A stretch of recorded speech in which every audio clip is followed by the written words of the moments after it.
Welcome back, nerds. Come in, sit down, have a sit. As you can see, I am not holding a comic book this time because we're not talking about comic books today. Today, we're going to talk about the movie Dune.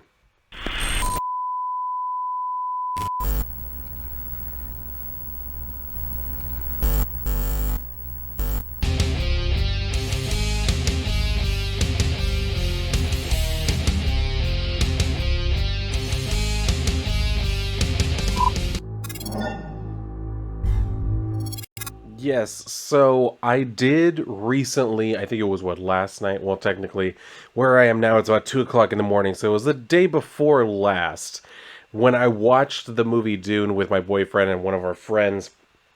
And I have some thoughts on it. I do have some thoughts on it. I wasn't planning to actually make this video, but when I was doing my last live stream, literally just minutes before, well, I guess I started it hours before, but all the way up until the minute I walked out of this room to go watch the movie, I had some of y'all asking me, like, will you please, will you actually make a video talking about it, like doing a review? I'll watch it. I was like, all right, well, I mean, hey, I've always been a slave to the whims of my audience to a degree. But I mean, yeah, like if y'all want me to do something, if y'all want me to talk about something, then I'm willing to do it. It's not like there's anything stopping me. The only thing that ever stops me is my own bullshit where I'm just like, yeah, Dylan, people don't care about your opinion on, this or that. So I mean, if y'all are willing to tell me like, no, I do want you to make a video about this or that, I will absolutely do that. Just let me know. I will definitely make a video just sharing my thoughts. Anytime you have a suggestion, feel free to throw that my way.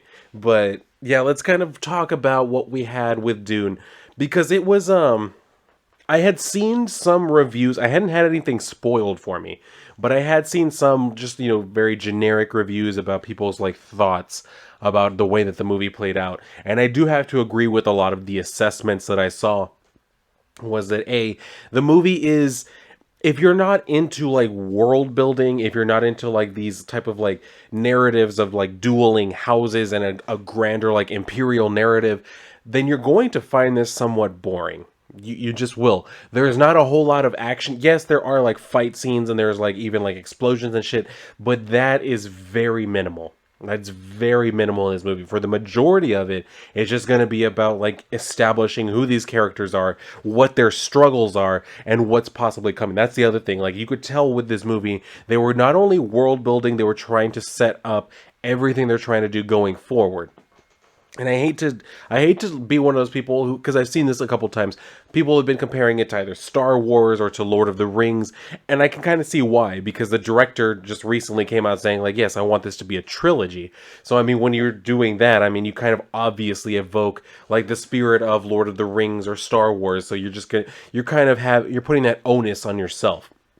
That being said, I think this movie, in that regard, failed.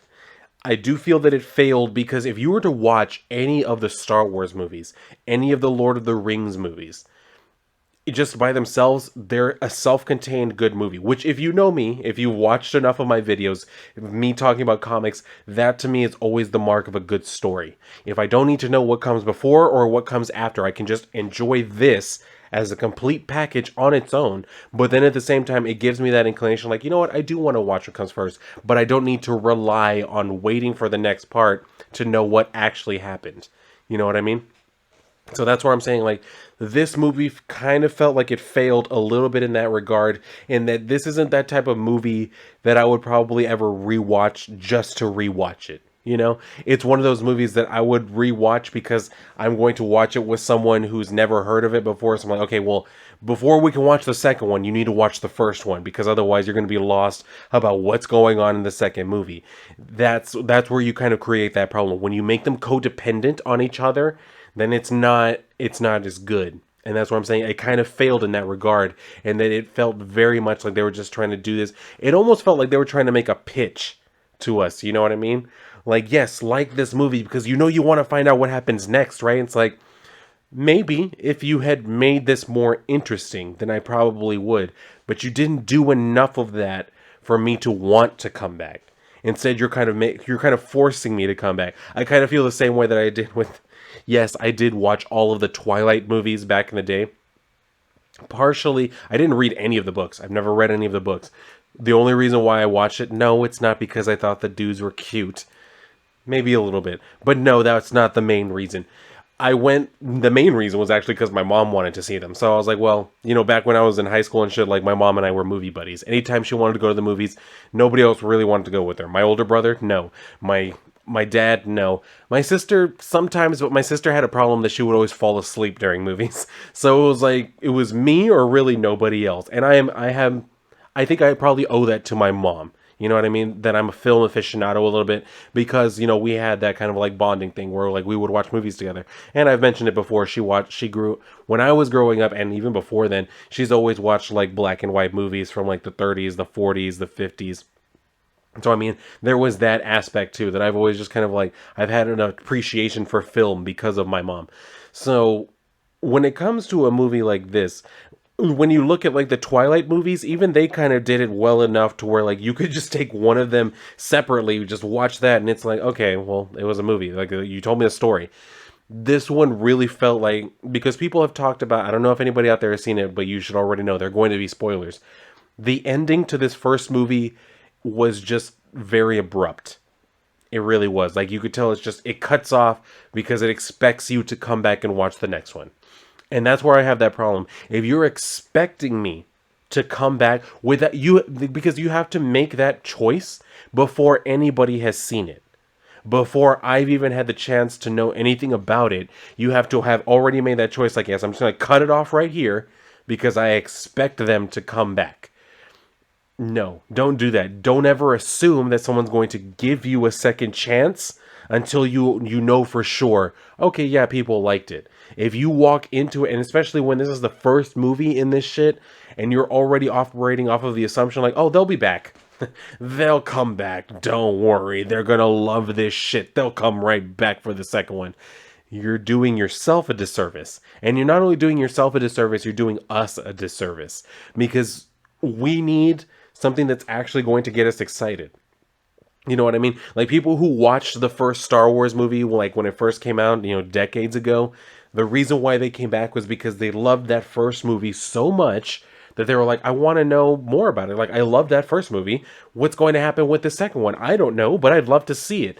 I mean, granted, you could definitely say, like, well, there were a lot of people who knew what was going to happen, and they kind of, like, set that up. Yeah, that's definitely the case. And the same thing with Lord of the Rings. Like, that whole thing is the whole, like, trilogy series is about them going on this longer journey. But that's what I'm saying. You can watch one movie, and there's enough in there to make you feel entertained, to feel like, I can watch the next one, or I can just go on about my day. I can go on about it, and then at some point I'll watch the side. Like, I don't need to sit down and watch it to actually feel like I got the whole story right now. Especially when you're talking about movies that, I mean, at the minimum, nowadays, like the shorter movies are usually like an hour and a half to an hour 45. So I mean, if you're gonna take up that much of my time and then expect me to stick around for the second one, like really expect that shit, then you need to give me a lot more than what we got in this first Dune movie. Because a lot of it, like I said, there's not a whole lot of action. There are those scenes in there, but for the majority of the time, it's character building. It's a lot of dialogue, exposition, setting up like the contentious relationships between different groups and all of that. That's what we get for the most part. And that's where I'm saying, like, to someone like me who can watch a movie, and I appreciate it because the whole time I'm not just watching the movie, I'm studying the movie. I'm looking at the aesthetics. I'm looking at the way, I'm paying attention to the way the characters interact with one another. You know what I mean? I'm looking at all of those things, and I'm looking at, is all of this coming together well? And I'm even looking at some of the more technical aspects, like the CGI and all of that type of crap. Like, was it successfully executed that I mean, granted, it always ends up looking dated once you get far enough into the future, but does it fit into the tone of what they were actually going for, and was it successful in selling the overall theme of the movie?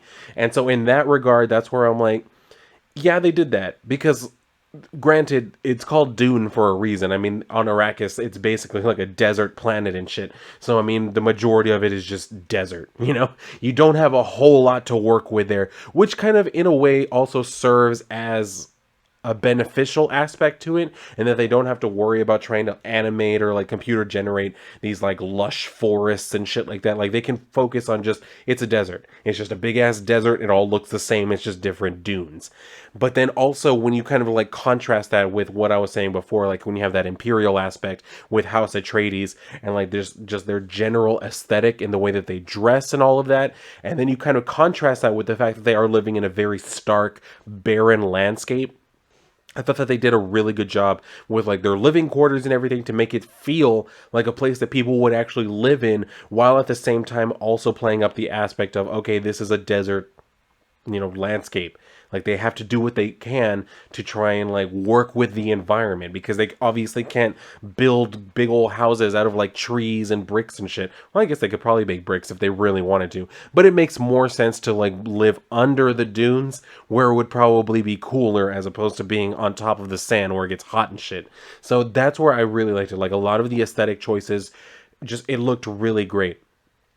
There were some things though that, like I said, it just, especially when it came to conversations between the characters, because obviously in this first movie we're following very closely the story of Paul, which, okay, that's fine. Like this is the other thing, I'm not going to try and pretend like I'm the foremost expert on the novels.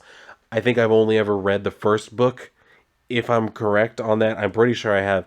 But other than that, I don't really know much about it. And that's what I'm saying. Like, I have just enough of this to actually, if I wanted to appreciate it, I could appreciate it. And that's where I'm thinking, like, you can't expect everybody to have read the book, especially in our modern society where people almost have like an allergic reaction to reading.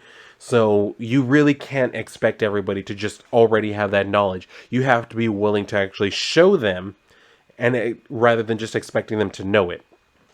So that's where I'm saying, like, that's the other reason why this movie is so like dialogue heavy, so exposition heavy, where they're trying to like really world build, because they understand, okay, a lot of people probably haven't read the books, so we have to do a lot of that work for them and establishing for them what this world is, who are the characters, what are their dynamics, what are the contentions, what are the relationships between each other, what are their conflicts. That's one of the things that you can tell they're focusing very hard on here. And I appreciate that. I do appreciate that they're trying to like set that up. But for someone like me, I will go ahead and say it right now. There was one part, I don't even remember what part it was. I fell asleep. And the crazy thing about that, I was standing up. I was standing up in my kitchen watching the movie, and I fell asleep. Just for a couple minutes. It wasn't like half of the movie or anything, but I fell asleep because I was like, okay, like it's another dark scene.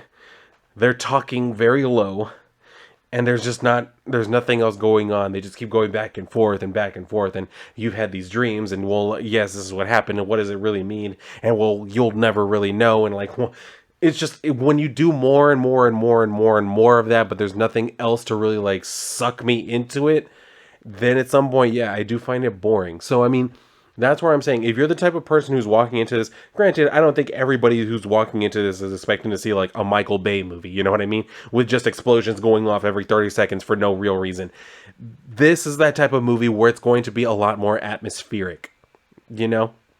Like they're really trying to build that whole setup. And then the other thing too, from what I've heard, the director said that the second movie is supposed to focus more on Zendaya's character, which is, from what I've heard again, is a departure from the books, where it didn't really focus so much on her. So, I don't know. It seems to be, like, this is something I mentioned before with my boyfriend and, like, his friends and shit. It really feels like they're trying to do that thing where they do the first movie just, faithful enough to the source material to be like, oh, see, this is the movie that you wanted to see. And then with the second one, they're going to be like, okay, now take everything you knew and we're going to just veer off to the other way.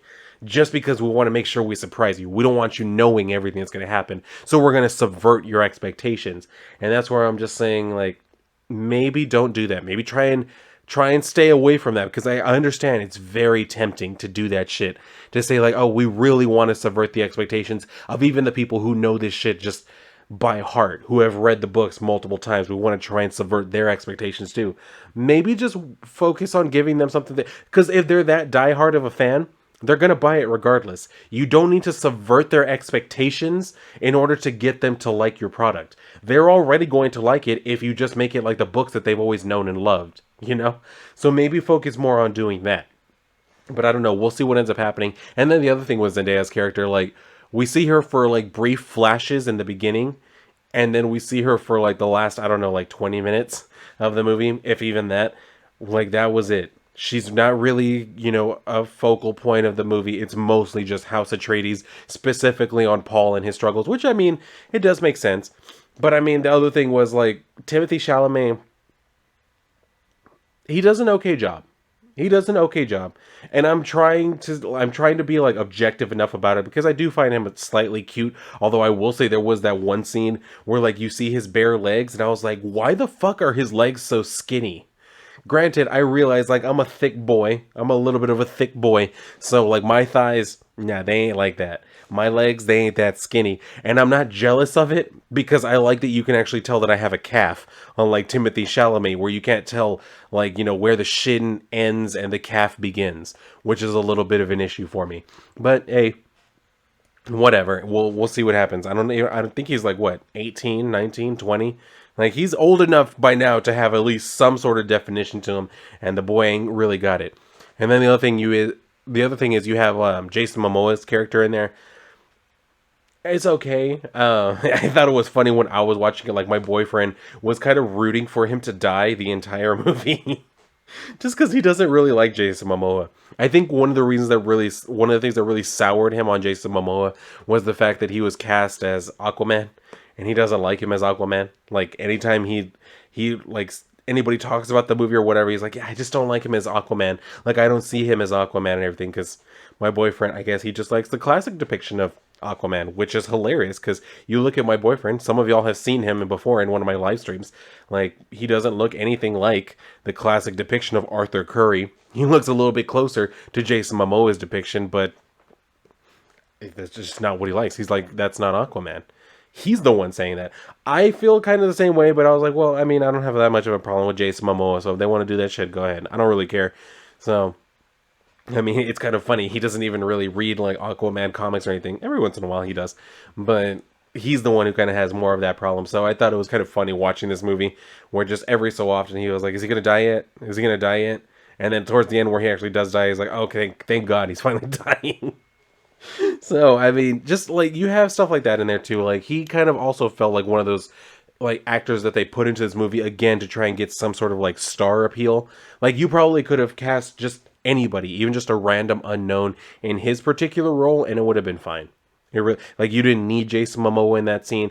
I mean, in that role, it just kind of felt like it was one of those like roles they gave to a more famous person because they're like, oh, don't worry, like we'll go ahead and pay you well, we're gonna lace you up, and then your character's gonna die, so you don't even have to worry about really committing to this shit. Unless like the fans really love you, then maybe we'll try and like work some way to bring you back in. But for the most part, don't worry about it. Your character's gonna die off, and you can go back to doing whatever you want to do. We will benefit off of having your name attached to the movie, and then everybody wins. You got paid, we got clout, everybody's happy.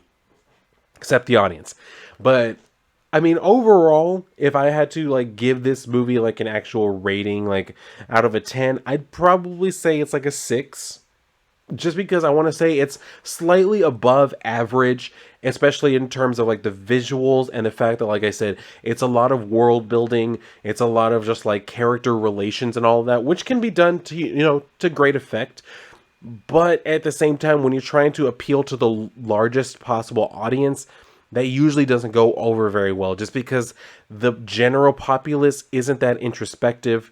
They're not that contemplative, like, you know what I mean? Like, they don't really like to like focus on those type of relationships and shit like that. Not everybody wants to see like a Netflix drama played out on the big screen. A lot of people really do just want like an even mix of like actual characters being characters, but also enough action to actually keep them engaged. And I don't feel like there was enough action to actually be in there. That being said, there was a lot in there that was actually done very well. Like the whole sandworms thing, I loved it. Especially when we actually finally got to see one. I was like, holy shit. Like, it looks pretty cool. I'm not going to lie. I will not lie about that. But overall, the movie could have done so much better in so many different aspects.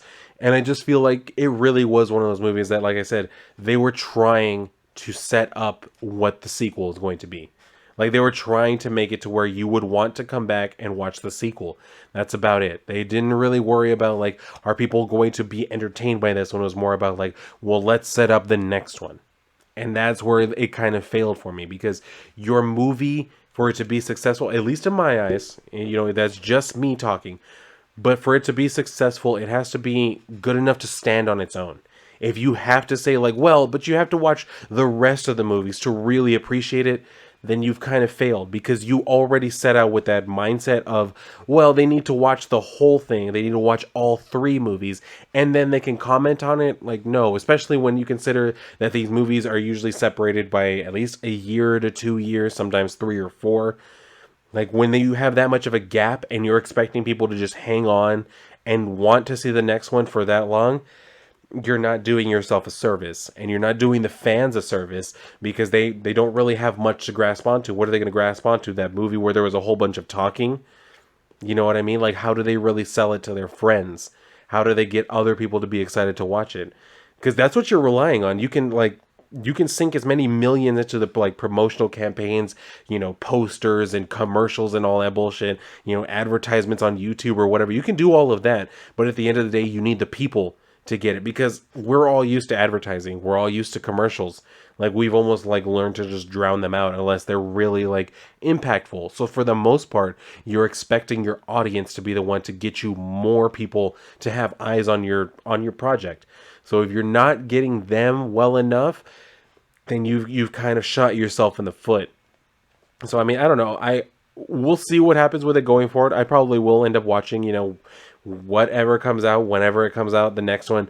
I will probably end up watching, because like I said, I mean, they kind of left us at a cliffhanger here, and not really in the best of ways. So me being who I am, I'm going to watch the next one just to find out, like, okay, what happened?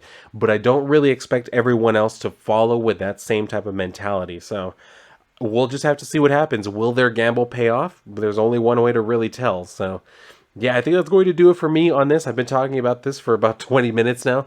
So if anybody has seen the movie, if you had any thoughts on it, do feel free to share your thoughts with me down in the comments below. Like I said, I don't claim to be an expert on like the Dune series or anything like that. I'm definitely not. I'm much more of like a normie in that regard. So if I happen to have any viewers who are actually like well versed in the Dune, like saga, mythos, whatever you want to call it, if you're actually well versed in that, then definitely feel free to like share your thoughts with me. If I got something wrong or whatever, feel free to share that with me down below as well. I always appreciate that. I'm never the type to be like, oh well, I don't like that you're correcting me, so go fuck yourself.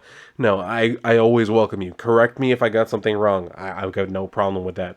But yeah, that's going to do it for me on this video, guys. So if you enjoyed the video, definitely make sure to like the video, subscribe, and make sure you are subscribed. Share the video out if you would like. I appreciate it immensely.